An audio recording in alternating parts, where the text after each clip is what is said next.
네, 오늘은 예배소와 함께 교회를 위한 정교인 수요기도의 두 번째 시간입니다. 오늘 날씨가 무척 춥습니다. 또 오늘 드디어 신규 확진자가 9만 명을 돌파해서 신매망 시대를 바라보고 있습니다. 이 어지러운 시대를 바라보면서 간절한 마음으로 기도 의자에 나오신 우리 교우들 사랑하고 축복합니다. 우리의 기도는 역사를 바꾸는 힘이 있는 줄 믿습니다. 우리의 기도가 주님의 손에 붙들릴 때 우리의 삶을 또 우리 교회를 새롭게 하는 귀한 역사가 일어나게 될 줄 믿습니다. 한국 교회의 성장과 부흥의 역사를 보게 되면 성도들의 간절한 기도가 한국 교회를 새롭게 한 역사가 있습니다. 이덕주 감신대 교회사 교수가 쓴 쉽게 쓴 한국 교회 이야기를 보게 되면은 저기 한국 교회를 새롭게 하였던 작은 한국 교회가 민족 정교로 발전할 수 있었던 중요한 기틀을 마련한 세 번에 걸친 기도회를 소개하고 있습니다. 첫 번째 기도회는 1903년 온산에서 열린 장로교, 감리교 선교사들의 성경 공부 모임입니다. 캐나다의 하디 선교사가 말씀을 전하러 왔습니다. 하디 선교사는 캐나다 토론토 의과대학을 졸업한 엘리트 선교사였습니다. 그는 1890년 부산과 서울, 원산에서 의료 활동을 하였습니다. 9년이 뒤한 후에는 이제 본격적으로 원산에서 교회를 중심으로 전도와 목회 활동을 하였습니다. 그러나 선교사로서 큰 성공을 거두지 못하고 실패와 좌절감을 경험하였습니다. 그는 원산에서 열린 선교사 성경공부 모임에서 강력한 성령의 임재를 경험하였습니다. 그래서 그는 자신의 죄를 자복하고 회개하였습니다. 그는 주일날 예배 시간에 선교사가 조선 사람들 회중 앞에서 자신의 오만과 불신을 공개적으로 회개하였습니다. 한국교회 성도들에게는 회개에 합당한 열매를 맺으라고 말씀을 전하였지만 정작 자신은 그렇게 하지 않았다고 고백을 하였습니다. 그때 모이는 집회마다 회개 운동이 일어났고 한국교회는 성령 충만한 영적 갱신의 역사가 일어나게 되었습니다. 이것이 한국교회가 기도의 능력으로 성령의 충만한 역사를 경험하게 된 첫 번째 기도의 사건이었습니다. 두 번째 기도회는 1907년 평양 장대영 교회를 중심으로 일어난 대부흥 운동입니다. 1903년 온산 선교사 성경공부를 시작한 이 성령의 역사는 전국적으로 확산이 되었습니다. 그 분위기 가운데서 1907년 1월 6일 평양 장대원 교회에서 2주간 사경회를 하였습니다. 첫째 주는 특별한 성령의 역사가 없이 그냥 지나가게 되었고요. 이제 두 번째 주를 맞이해서 저녁 집회 시간을 앞두고 말씀을 전하고 통성 기도를 시작하였습니다. 기도회가 마친 후에 이제 집으로 돌아갈 사람은 집으로 돌아가고 회개할 사람은 남아서 회개하라고 하였습니다. 그러다 다시 기도회가 시작이 되었습니다. 기도를 마치고 이제 앞에서 인도하시는 분이 회개할 사람은 나와서 회개하라고 할 때에 성령이 그곳에 모인 자들에게 강하게 임하게 되었습니다. 한 사람씩 일어나서 자신의 죄를 회개하고 자복을 하였습니다. 이날 저녁 집회는 그날 밤에 끝난 것이 아니라 다음 날 아침 10시까지 계속되었다고 합니다. 이것이 한국교회의 새로운 성장과 부흥의 기틀을 마련한 평양 대부흥 사건의 시작이었습니다. 평양 장대원교에서 시작하였던 이 폭발적인 기도의 열기는 전국을 움직였습니다. 요원의 불꽃처럼 전국으로 퍼져나가게 되었고 또 그리고 무엇보다도 교인들의 삶의 변화로 이루어졌습니다. 부흥운동을 경험한 한국교회 성도들은 회개의 기도를 한 이후에 기독교 신앙에 입학한 새로운 삶을 시작하게 되었습니다. 그들이 회개하고 고백한 내용을 보게 되면 누구나 죄로 여기는 것만 고백하고 회개한 것이 아니라 그때까지 사람들이 죄로 여기지 않았던 것까지 다 포함해서 자신의 죄를 자복하고 회개하였습니다. 다시 말해서 살인, 가림, 절도, 거짓말만 고백한 것이 아니라 흡연, 축첩, 노비, 제사, 주술과 같은 문제도 죄로 여기고 회개하였습니다.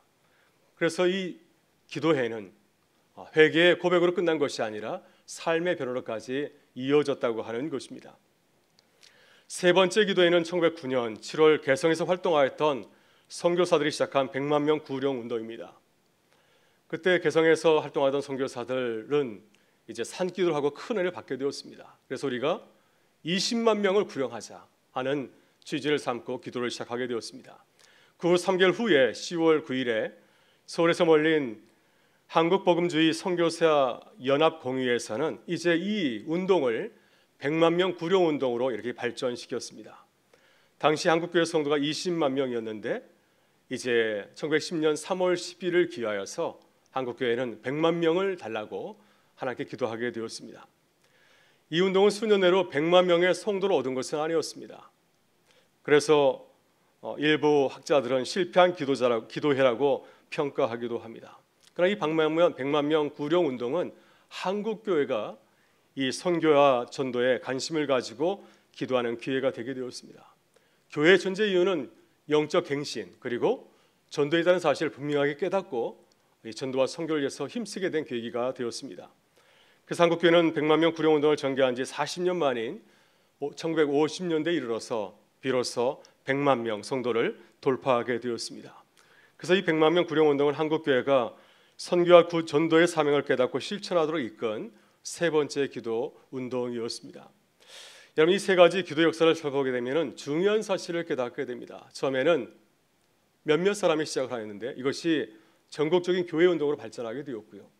또 처음에는 개인을 위한 기도를 시작하였는데 이게 나중에 지나서는 공동체를 위한 기도로 발전하게 되었다고 하는 것입니다. 그래서 이 세 가지 기도 역사를 보게 되면 처음 개인적인 기도회가 점점 자라서 교회의 영적인 공적인 책임과 사명을 위해서 기도하게 되었습니다.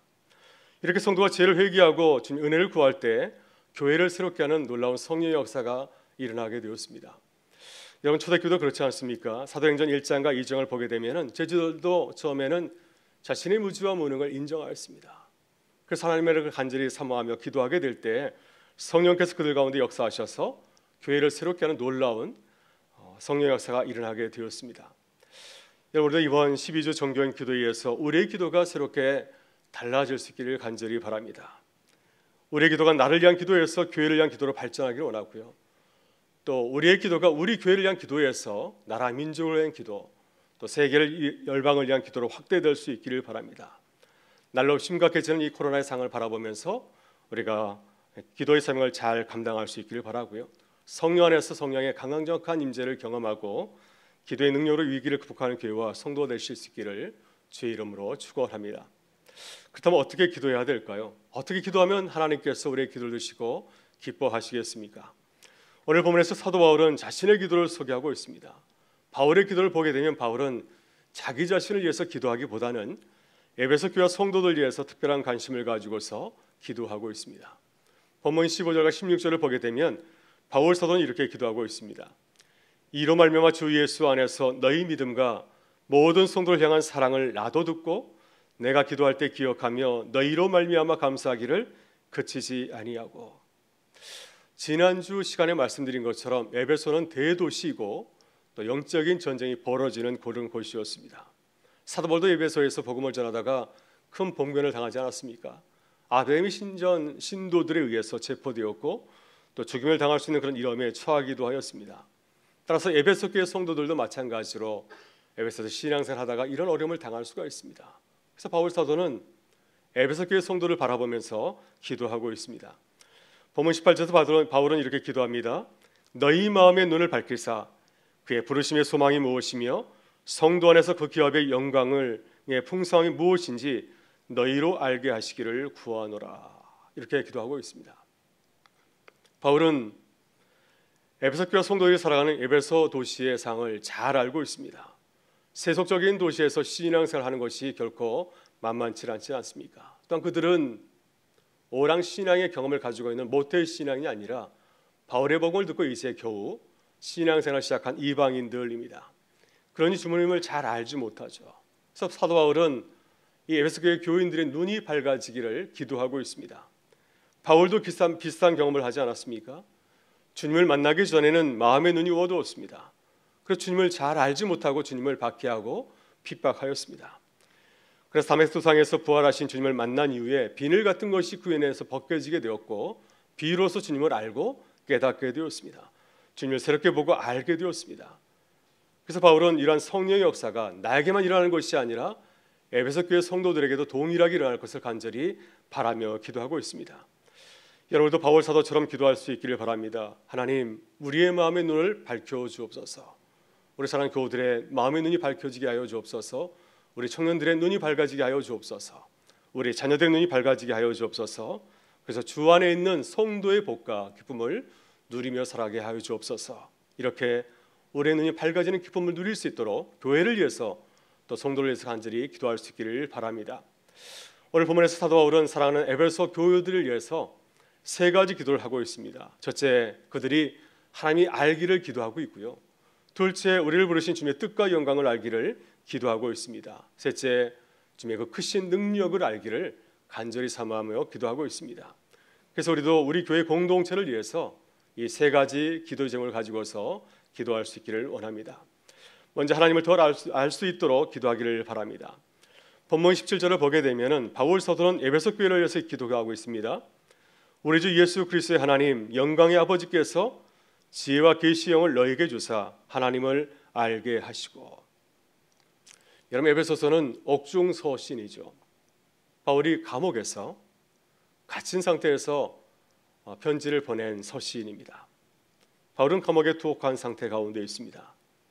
근데 에베소 6장 19절과 20절에서 이렇게 말씀하고 있습니다. 또 나를 위하여 구할 것은 내게 말씀을 주사 나로 입을 열어 복음의 비밀을 담대히 알게 하옵소서 할 것이니 이 일을 위하여 내가 쇠사슬의 메인 사신이 된 것은 나로 이 일에 당연히 할 말을 담대히 서게 하려 하심이라. 이 말씀과 같이 지금 바울 사도는 감옥에 투옥한 상태에서 에베소 교회 성도들 바라보면서 편지를 보내고 있습니다.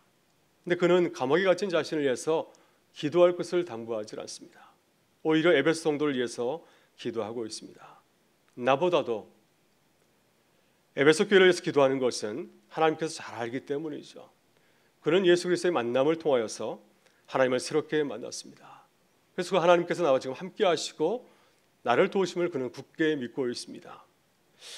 그래서 우리도 바울 사도처럼 교회와 성도들이 모두 하나님을 잘 알아갈 수 있도록 기도할 수 있기를 바랍니다. 왜냐하면 하나님을 잘 알고 깨달아야 우리가 하나님 아래서 자유하고 풍성한 삶을 누릴 수 있기 때문입니다. 그래서 우리의 신앙생활은 하나님을 아는 지식에 달려있다고 할 수 있습니다. 성경이 말하는 지식은 어떤 대상에서 많이 아는 지식보다도 경험을 통해서 세상을 분명히 아는 지식을 말하고 있습니다. 히브리어로 지식은 야다라고 합니다. 이 야다는 경험을 통해서 아는 것을 말하고 있습니다. 그래서 예를 들어서 부부의 삶을 말할 수가 있습니다. 부부는 서로 남이지만은 서로 결혼해서 함께 살다 보면은 서로에 대해서 다 알게 되죠. 모든 것을 다 알게 되지 않습니까? 그때 우리는 내 아내에 대해서, 내 남편에 대해서 내가 안다라고 말할 수가 있습니다. 따라서 경험을 통해서 어떤 대상을 분명히 알고 경험할 때 우리는 상대방을 안다고 말할 수가 있습니다. 여러분, 성경을 보면 하나님의 사람들은 어떻게 하나님을 알았나요? 그들은 서재에서 연구하고 또 묵상을 통해서 하나님을 만나지는 않았습니다. 그들은 치열한 삶의 자리에서 하나님을 만나고 또한 경험하였습니다. 믿음의 조상 아브라함은 갈대 우르에서 하나님을 만났습니다. 그리고 그의 삶을 돌아보게 되면 아들을 낳지 못하였던 그 사건을 통해서 하나님을 만나게 되었고, 또 애굽에 내려가서 아내를 빼앗길 뻔한 그런 사건을 통해서 분명히 나의 삶에 역사하시는 하나님을 만나고 경험하였습니다. 또 아들을 모리산에서 번제를 바칠 뻔하였던 그 사건을 통해서 살아계시는 그 하나님을 만나고 경험하게 되었습니다. 이렇게 수많은 사건 속에서 하나님 만나고 경험하였습니다. 이러한 경험을 통해서 하나님 어떤 분인지를 분명히 알고 주님을 믿고 따르게 된 것이죠. 여러분, 우리도 우리 교회와 성도들이 하나님을 알아갈 수 있도록 서로를 위해서 기도하실 수 있기를 바랍니다. 이렇게 어려운 코로나의 재난 가운데서 우리를 도우신 하나님을 만날 수 있도록 기도할 수 있기를 간절히 바라고요. 또 교회의 어려운 상황 속에서 우리를 도우신 하나님을 분명히 알고 깨달을 수 있도록 기도하기를 간절히 바랍니다. 그래서 하나님을 아는 지식과 믿음이 날마다 깊어질 수 있기를 주의 이름으로 축원합니다. 다음으로 우리를 부르신 주님의 부르심과 영광을 알도록 기도해야 됩니다. 본문 18절을 보면 사도 바울은 에베소 교회와 성도를 위해서 이렇게 기도합니다. 너희 마음의 눈을 밝히사 그의 부르심의 소망이 무엇이며 성도 안에서 그 기업의 영광의 풍성함이 무엇이며. 그래서 그리스도 안에 있는 그 부르심의 소망, 또 그 기업의 영광을 알 수 있도록 기도할 것을 당부하고 있습니다. 여러분, 지금 사도 바울은 감옥에 갇혀 있습니다. 여러분, 사도 바울을 바라보는 사람들은 어떻게 생각했을까요? 그를 잘 알고 있는 사람들은 바울을 어떻게 바라봤겠습니까? 저 사람이 예수에 미쳐 살더니 결국 적골이 되었구나. 만약 그가 예수를 따르지 아니하고 예전대로 살아갔다고 한다면 세상에서 크게 성공했을 텐데 참 안 됐다, 이렇게 말하지 않겠습니까? 그러나 바울은 그렇게 생각하지 않았습니다. 그는 자신의 고난의 삶을 바라보면서 기뻐하고 감사하고 있습니다. 왜냐하면 그는 나를 부르신 주님의 뜻을 알고 또 그리스도 안에 있는 놀라운 영광과 상급을 바라보고 믿고 있기 때문인 줄 믿습니다. 빌립보 3장 11에서 바울은 이렇게 고백하고 있습니다. 내가 그리스도와 그 부활의 권능과 그 고난에 참여함을 알고자 하여 그의 죽으심을 본받아 어떻게 해서든지 죽은 자 가운데서 부활에 이르려 하노니 내가 이미 어떻다 함도 아니요 온전히 이뤘다 함도 아니라 오직 내가 잡힌 바 된 그것을 잡으려고 달려가노라. 그래서 그리스도의 고난에 동참하는 것은 그리스도 안에 있는 놀라운 상급과 영광이 너무 크고 아름답기 때문에 그것을 쫓아간다고 바울은 고백하고 있습니다. 바울은 이렇게 주님의 부르심과 상급을 알고 있었습니다. 이 지식이 있었기 때문에 바울은 고난의 그 여정을 걸어가면서 흔들리지 아니하고 오히려 강하고 담대하게 나아갈 수 있었습니다. 이 고난의 자리에서 오히려 그는 기뻐하고 감사할 수 있었습니다. 왜냐하면 우리를 부르신 하나님의 상급과 영광이 크고 놀라운 것을 알고 있었기 때문이죠. 여러분, 교회는 그리스도의 몸입니다. 우리는 그분의 몸을 세우는 지체들이죠. 교회가 바로 서기 위해서는 모든 지체들이 주님을 알고 깨달아야 됩니다. 주님께서 우리를 부르신 뜻을 잘 알고 있어야 되고요. 또 그리스도 안에 있는 하나님께서 우리에게 허락하신 놀라운 복과 상급을 알고 있어야 됩니다. 그래야 그리스도의 몸인 교회를 건강하게 세우고 세상의 빛과 소금으로 살아갈 수 있는 줄 믿습니다.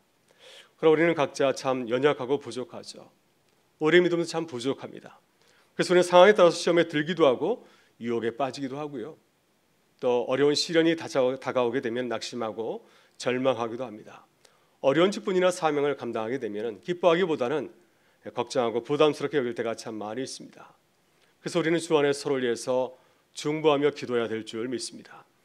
무엇보다도 우리를 부르신 주님의 뜻을 알고 깨달을 수 있도록 서로를 위해서 기도해야 될 줄 믿습니다. 우리의 심령이 뜨거워질 수 있도록 그리스도를 분명히 알 수 있도록 기도해야 될 줄 믿습니다. 그리고 우리의 관심이 눈앞에 있는 이익보다도 하나님이 주시는 상급을 바라볼 수 있도록 기도해야 될 줄 믿습니다. 그래서 우리가 그리스도를 알아가고 또 그리스도 안에 놀라운 복을 깨닫고 누리게 될 때 주 안에서 우리에게 주신 그 귀한 사명을 잘 감당하는 교회로 살아가는 복을 누리게 될 줄 믿습니다. 마지막으로 그리스도께서 베푸신 그 큰 능력을 아는 지식이 깊어지도록 우리는 서로를 위해서 기도해야 됩니다. 19절에서 사도 바울은 이렇게 기도하고 있습니다.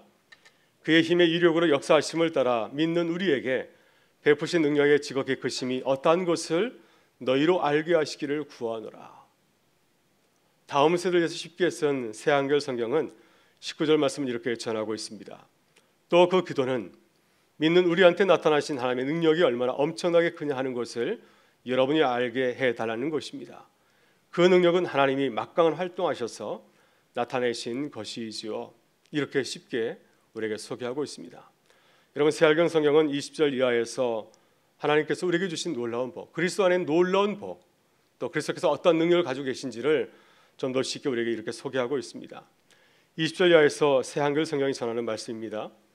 그 힘이 그리스도 안에서 작용하게 하셔서 그분을 죽은 사람들 가운데 일으켜 살리시고 하늘에서 하나님 오른편에 앉히셨습니다. 그분을 아주 높이 두신 것이지요.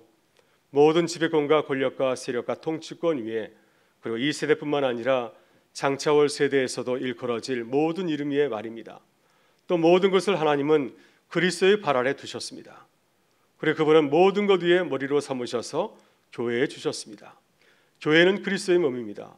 그 모든 것 가운데 모든 것을 가득 채우시는 분이 가득함입니다. 이렇게 그리스도 안에 있는 그 놀라운 능력과 권세를 소개하고 있습니다.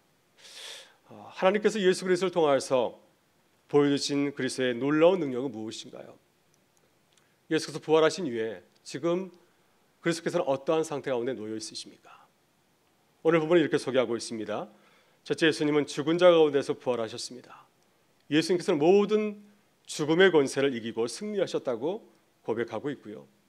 둘째, 또한 예수님은 부활하신 후에 하나님의 오른편 앉아 계십니다. 이것은 모든 세상의 악을 이기시고 세상을 통치하시는 그리스도의 그 권세를 말씀하고 있습니다. 셋째, 예수님은 교회의 머리가 되십니다. 이것은 그리스도가 자신의 신적인 권능을 교회를 통해서 드러내시고 성도에게 복이 임할 수 있도록 역사하신다고 하는 것입니다.